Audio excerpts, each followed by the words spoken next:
हम फैसला करते हैं जनता की आवाज पर, हम फैसला करते हैं जनता के हित में, हम फैसला करते हैं जनता की भावनाओं को लेकर के, हम फैसला करते हैं हमारे सांस्कृतिक मूल्यों को लेकर के, हम फैसला करते हैं जिन्होंने इस देश के लिए अपने आप को समर्पित कर दिया, उन्होंने जिस मंशा और इस देश हित में जो अपने आप को सर्वोच्च न्योछावर कर दिया, उनके उस भाव को देख करके हम फैसला करते हैं।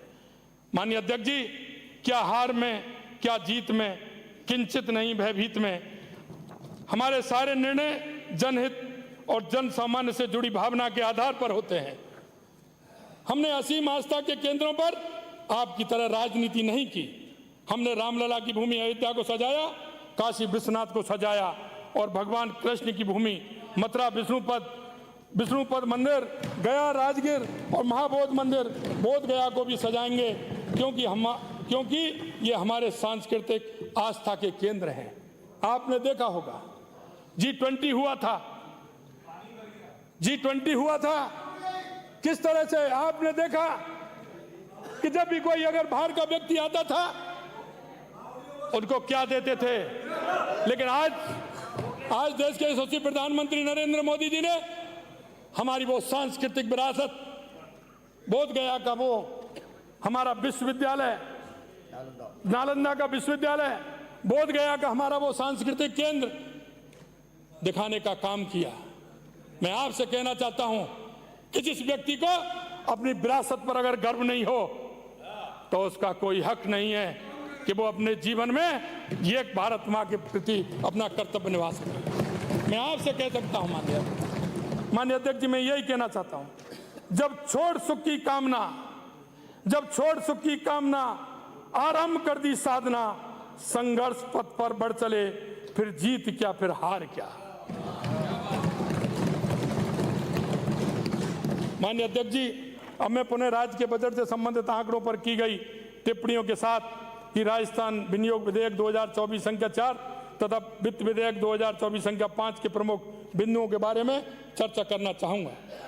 लक्ष्मणगढ़ से आने वाले माननीय सदस्य, उनकी सरकार के समय में बजट आकार में की गई कुल वृद्धि के संबंध में स्वयं ही मियां मिट्टू बने, लेकिन उन्होंने ये ध्यान नहीं दिया कि सर्वप्रथम जनहित में योजनाओं के लिए किए जा रहे व्यय का आंकलन करना चाहिए। यह भी देखना चाहिए कि हम जिस योजना का आंकलन कर रहे हैं उसको हमारी तरफ भी देखना चाहिए, अपनी तरफ भी देखना चाहिए। मैं सदन को अवगत कराना चाहूंगा कि हमने योजनाओं हेतु वर्ष 2024-25 के लिए वर्ष 2019-20 की तुलना में 2 गुना से अधिक 2,09,634 करोड़ रुपए का प्रावधान रखा है।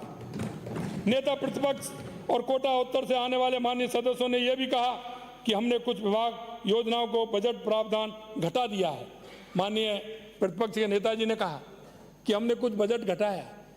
मैं आपको कहना चाहता हूं अध्यक्ष महोदय, मैं सदन को बताना चाहता हूं कि हम अधिक दिखाने के लिए बजट प्रावधान नहीं करते। इनकी सरकार में केवल कागजी और धरातल से कोसों दूर हवाई बजट बनाते थे।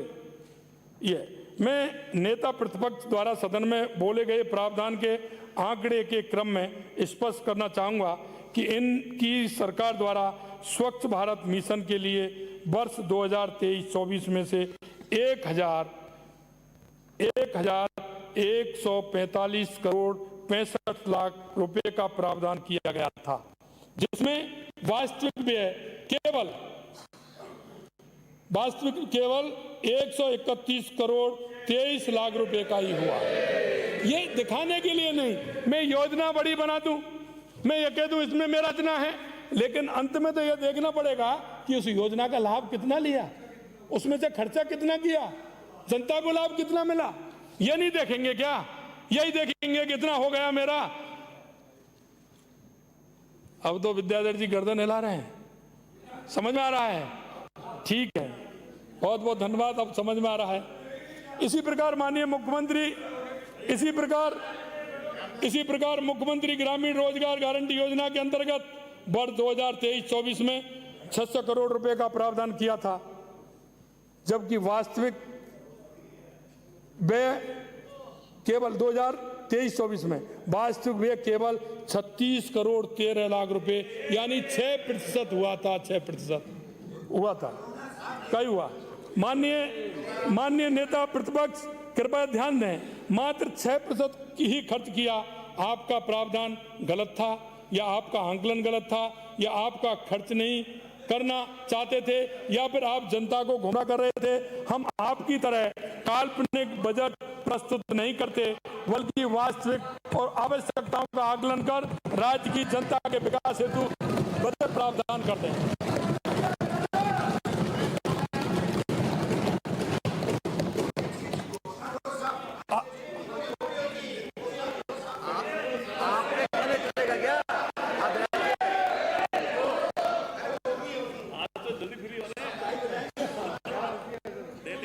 भाई लक्ष्मणगढ़ का जिक्र कर रहा है अभी, जरा मुझे पता है वो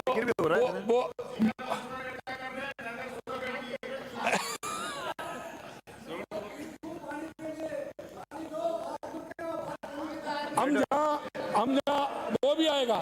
देखिए हो गया। अरे माननीय सदस्य, ऐसा है, माननीय सदस्य, अरे हाँ ऐसा है। 40 कितने 40 साल से बता रहे थे कि मैं 40 साल में इस सदन में हूँ। 44 हो गया। भाई एक बात बताओ, ये झुंझुनू से आते हैं। मैं एक बात कहना चाहता हूँ। हाँ माननीय अध्यक्ष जी, आपके माध्यम से मैं कहना चाहता हूँ, 44 साल से सरवण जी आते हैं, लेकिन मैं आपके माध्यम से मैं कहना चाहता हूँ, उन्होंने ही कहा है रेसिमली में 44 साल से आ रहे हैं, ये कहा है। मैं आपसे कहना चाहता हूं कि उनका दर्द भी है, और मैं उनके दर्द को समझता हूं, क्योंकि वो सीनियर हैं।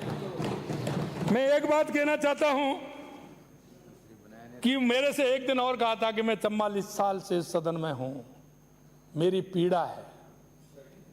माननीय अध्यक्ष जी, मैं आपके माध्यम से कहना चाहता हूं माननीय सदस्य जी को कि 44 साल में सबसे ज्यादा अगर राज रहा था कांग्रेस का रहा। अगर किसी भी झुंझुनू, सीकर, चूरू या किसी भी कांग्रेस के नेता ने यमुना जल के लिए एक भी पत्र लिखा हो तो हमारे सामने वो जरा टेबल कर दे। कहने की बात तो बहुत होती है, कहने की बात तो बहुत होती है। हर व्यक्ति ये चाहता है, हर व्यक्ति ये चाहता है कि छोटे से अल्प समय में मेरा ये भी हो जाए, मेरा वो भी हो जाए। मैं तो 40 साल की बात कर रहा हूं। 40 साल का हिसाब कोई दे करके बता दे। अगर पानी नहीं लाए, एक मांग पत्र भी अगर केंद्र की सरकार को किसी को लिखा हो या हरियाणा सरकार को लिखा हो तो वो ही मेरे को बता दे। माननीय अध्यक्ष जी, मैं आपके माध्यम से कहना चाहता हूं,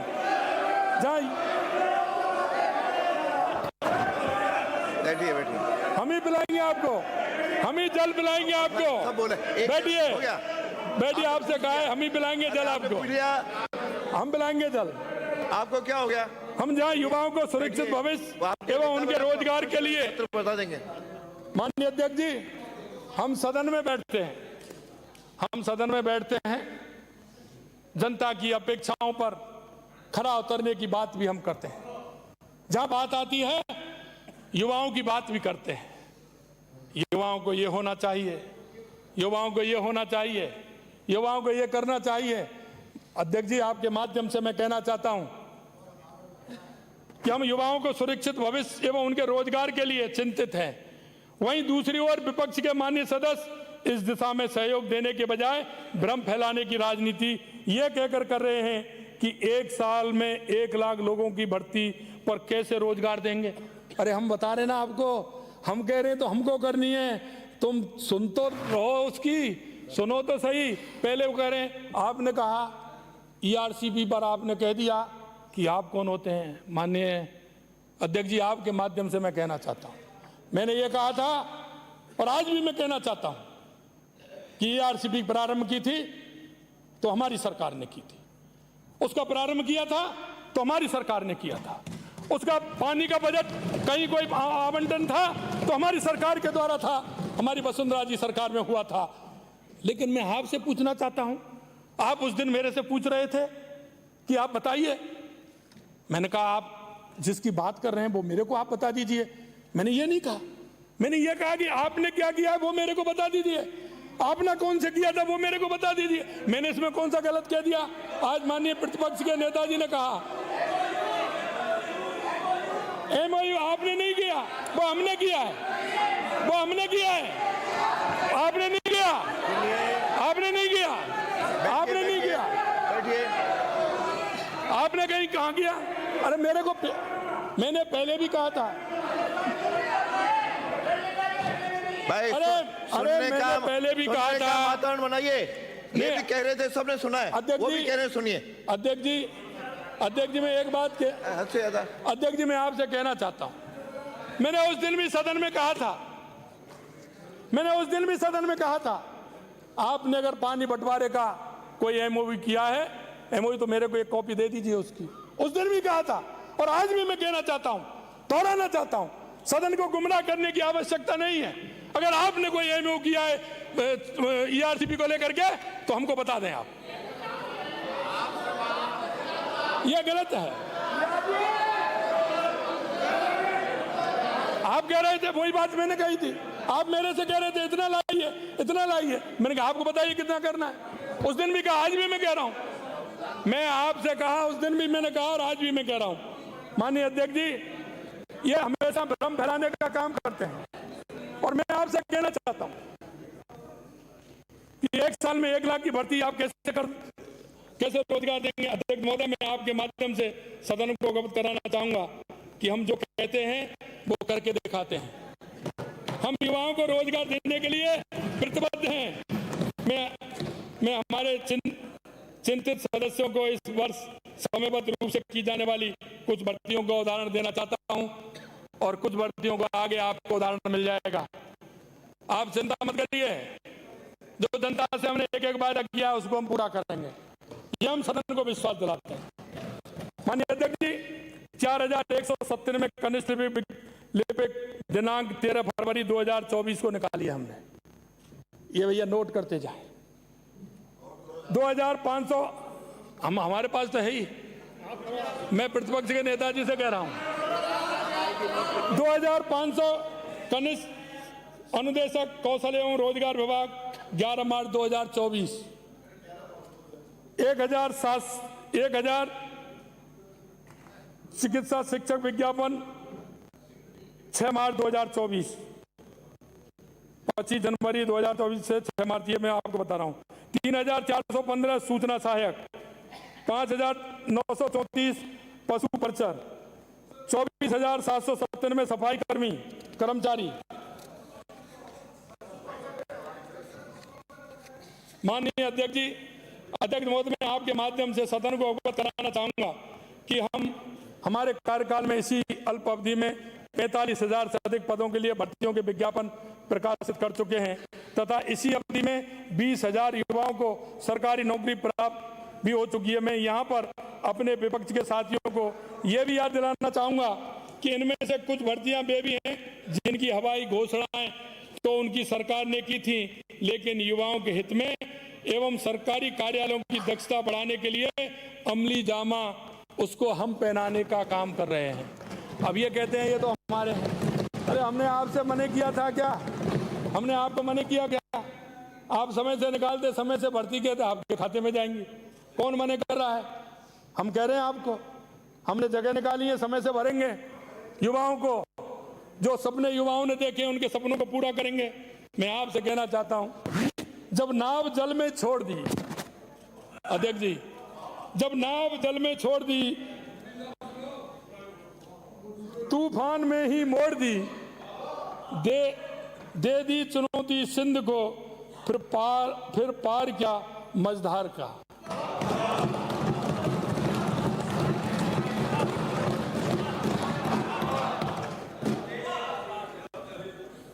मैं तो